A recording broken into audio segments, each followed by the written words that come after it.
All right. Greetings, mathematicians. Welcome to Comparing Bits and Pieces. We finished prime time and now we're moving on to the next unit. Woo! Awesome. So, please make sure you guys have a Comparing Bits and Pieces workbook or a packet. Okay? Go ahead and write your name on it, write the period, write who your math teacher is. Okay? All right, with that, let's go ahead and get started with today's lesson. So we're starting here on page, is this page 2? Yeah, page 2. So this is investigation 1, and our focus question is, what are ratios? Okay, so on this page, this is kind of like a reference page. It's a little bit of like notes and definitions. We're going to fill in some blanks here. And yeah, add some notes here, and then we're going to write a little summary about what we covered here. Okay, so on the left side, you'll notice that we have a bunch of questions, and then on the right side, we have some answers and things to talk about. So the first question is, what is a ratio? Well, in simplest terms, a ratio is a comparison of two quantities or two numbers or two amounts of things. Okay, so we could really compare any two things. We could say two cats to every 3 dogs, right? That would be considered a ratio because we're comparing the number of cats to the number of dogs, right? And there are certain ways that we write ratios. The next question is, how can we write ratios? First one is, well, it's a comparison statement. It's a sentence. For every blank, there are blank, right? And we're going to fill in those blanks here. So for example, a class has 12 boys and 24 girls. We want to rewrite that as a comparison statement. So we say for every 12 boys, there are 24 girls. So this is what we would write if I asked you to write a comparison statement, this is what you would write. For every blank, there are blank. Okay? Now, we can change this around. We can change these numbers around. We can mess with them a little bit. For every one boy, there are blank girls. Well, how are we gonna solve this? Well, if you think about this, I'm taking 12 boys and I'm trying to figure out, well, how do I take this number 12 and how do I go to 1?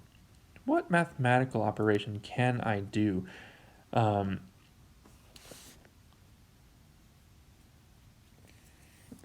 I know I say mathematical operation, but there's really two that I'm looking at here. Okay, so I'm looking at, when I'm working with ratios, I'm typically looking at multiplication and division. So what can I do to 12, multiplication or division, to get to 1? So hopefully you guys said, if I divide 12 by 12, I get 1. Okay, so if you divide 12 by 12, you're also going to divide 24 by 12 to get the number of girls. So it looks like for every one boy, there's going to be 2 girls. Okay, let's try the next one. For every blank boys, there are 48 girls. Now, we could do something similar.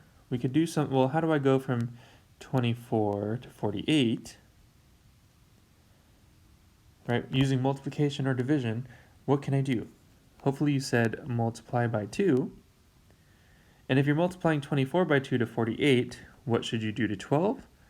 Well, you're also going to multiply 12 by 2.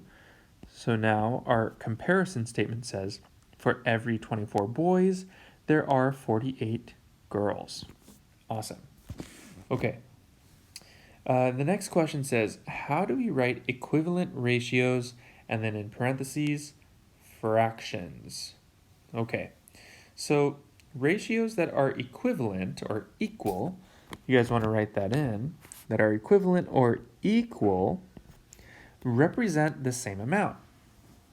You can multiply or divide a given ratio to find an equivalent ratio. So the example we're going to do is we're going to write three equivalent ratios for 4/12. I'm going to rewrite that as a fraction, just like this. So 4/12 rather than 4/12. Okay. So it says to write an equivalent ratio, I can multiply or divide a given ratio to find an equivalent ratio. Let's start off simple. Let's multiply the top, the numerator, and the bottom, the denominator, by 2. And let's see what I get. Well, 4 times 2 gives me 8. And then 12 times 2 gives me 24. So this right here, so 4/12 is equivalent to 8/24.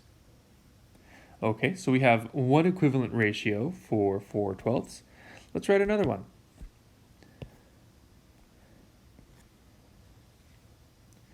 Let's see. What could I do? I want to try a division now. I'm going to divide. I need a number that goes into 8 and 24. I'm going to say 4. Just for fun. So I'm going to divide the numerator by 4 and the denominator by 4.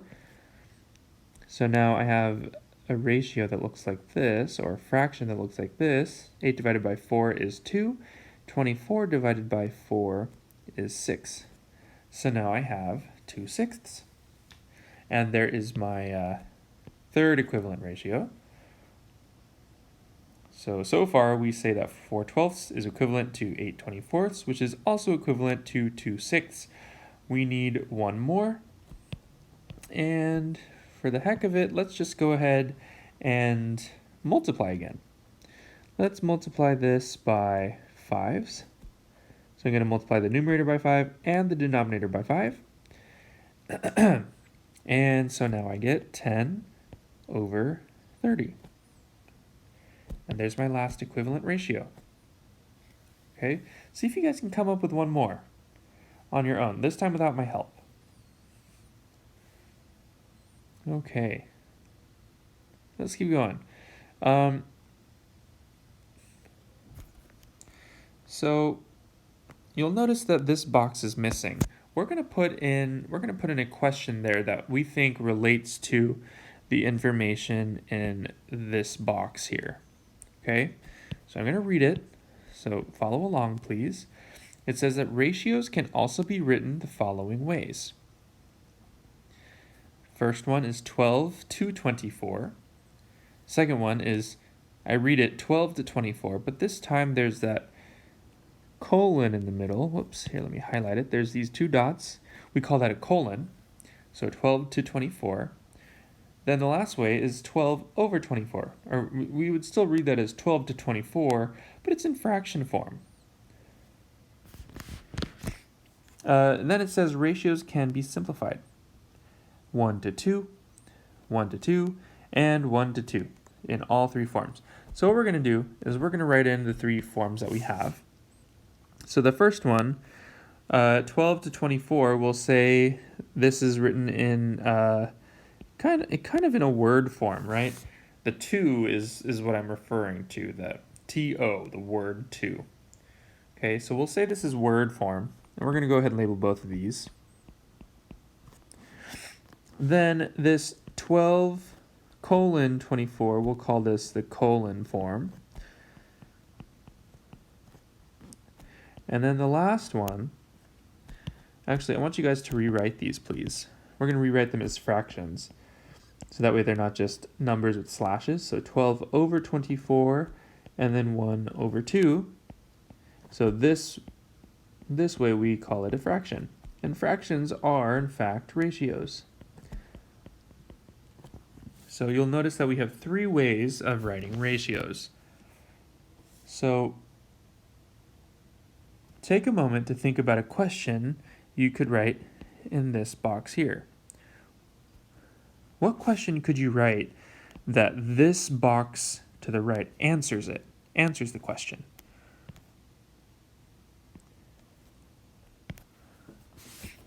So hopefully you thought about it, and what I would say, or what I would write is probably how can we write ratios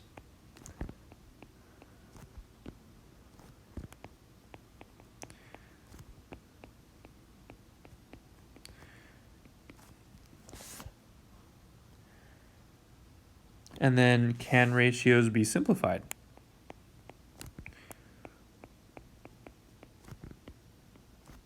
So those are the two questions that I'm thinking of after reading this information. Okay, moving on. All right, how can we compare ratios?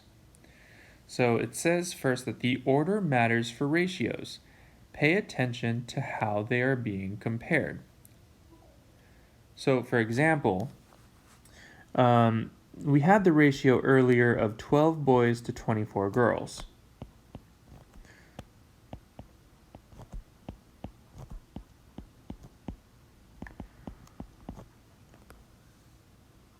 Okay.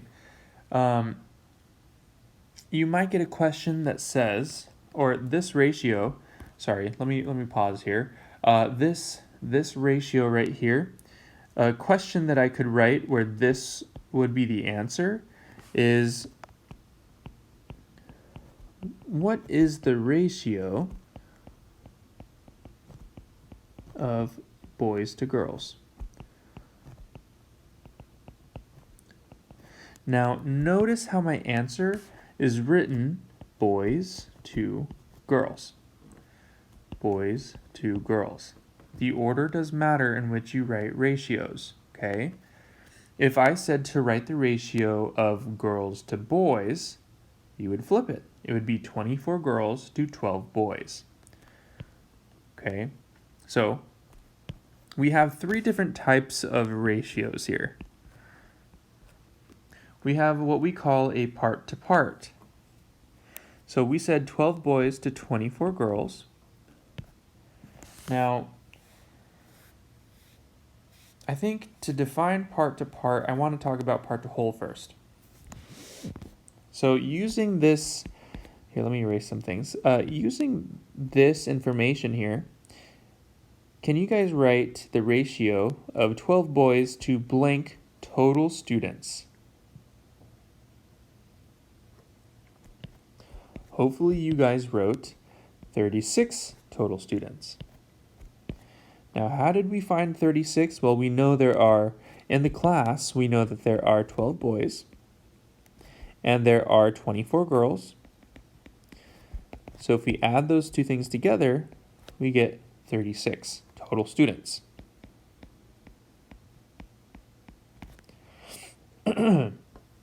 Okay. So back to my question. Actually, let's talk about this part to whole. Now you'll notice that the 12 boys represents a part, right? Because this 12 boys is a part of the entire classroom, right? It's a fraction of the classroom. It's a fraction of the total students. It is a part of the total students. Okay, so we say this is a part, which is the 12 boys, and then the whole is the 36. This is the 36 total students. Here, let me color code this a little bit. So we say that the whole, or the total number is 36 students, because this includes both boys and girls in the classroom. So we say it's a part to whole ratio. Now going back to number 1 here, number 1 is a part to part ratio. Remember, we said the boys are a part of the class, so the 12 boys is a part. The other part of the class are these 24 girls.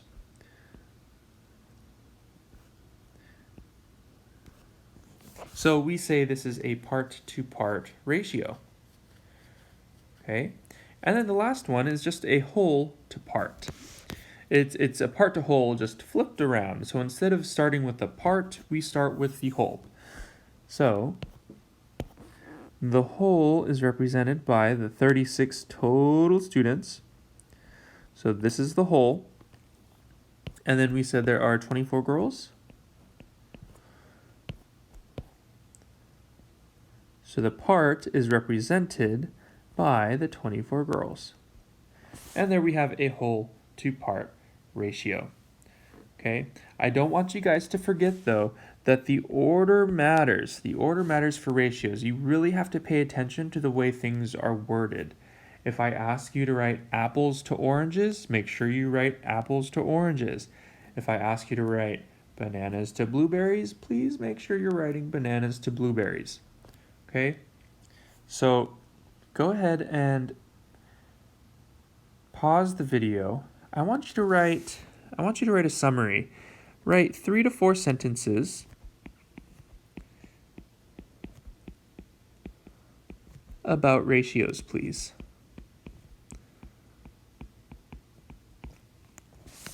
What do you get from all of these notes that we took?